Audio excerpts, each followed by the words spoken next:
भैया ये लो 10 रुपए आपके। 10 रुपए? मेरे कौन से 10 रुपए? तो दरअसल वो सुबह जो मैं सामान ले गई थी ना, वो 50 रुपए का था। मैंने गलती से आपको 40 बोल दिए थे, तो ये 10 रुपए मैं आपको लौटाने आई थी।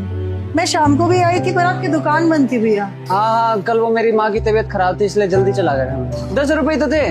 आप अगली बार जब सामान लेने आते तब उसमें कटवा देते हैं। अरे नहीं नहीं भैया, मेरी माँ ने हमेशा मुझे यही सिखाया है कि कभी किसी की मेहनत के पैसे नहीं रखने चाहिए।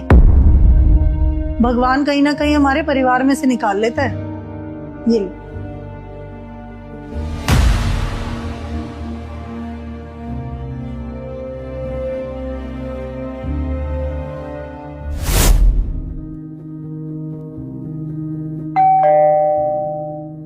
अरे साहिल, तू? भैया नमस्ते। क्या हुआ साहिल? दुकान का सामान टाइम पे नहीं पहुंचा क्या?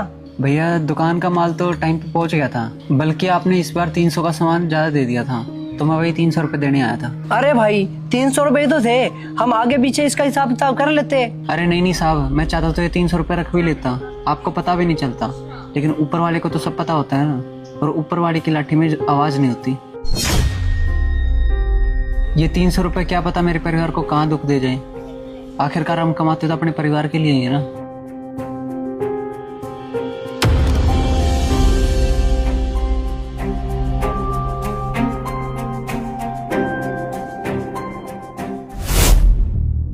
सर। हाँ जी, आप कौन? आप मुझे नहीं जानते, लेकिन आपकी कंपनी से मेरे पास माल आता है। हर महीने 3 लाख का सामान आता है, जिसमें से मैं 2,75,000 पे करता हूँ और 25,000 मैं खुद रख लेता हूँ। ये आपके 10 महीने के पैसे, 2,50,000 रुपये।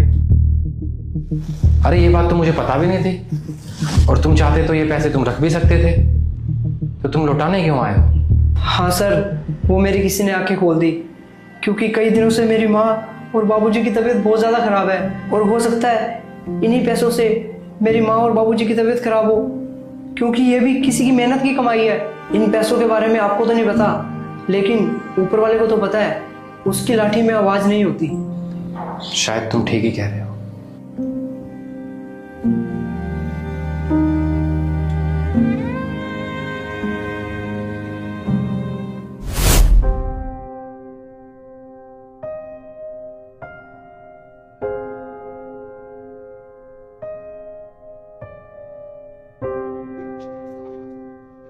अंकल, आप राहुल के पापा हो ना? हाँ बेटा। हाँ, आप कौन?